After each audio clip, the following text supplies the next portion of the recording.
இந்த மேட்ச். இந்த மேட்சை பொறுத்தவரைக்கும் கௌதம் கம்பீரும் பிஜேபியில் ஒரு பொறுப்பில் இருக்காரு. ரோஹித் சர்மாவும் இந்த கேப்டன்ஷிப்லேருந்து மாறவே இருக்காரு.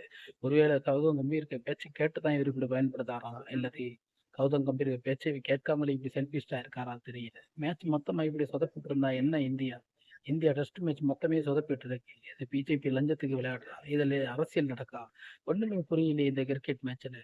எல்லாருமே கோட்டை விட்ருக்கு. யாராவது ஃபார்மில் வந்து நல்லா விளையாடுறதே மாதிரி தெரியல. ஒரு சிலர் விளையாடினாலும் கண்டிஸ்டாக விளையாட முடியல. பவுலிங் கண்டிஸ்ட் இல்லை. பும்ரா மட்டும்தான் நமக்கு ஆறுதல் கொடுக்குறாரு. அதுவும் இல்லை, பும்ரா மட்டும் வெறுத்து தள்ளுறாரு.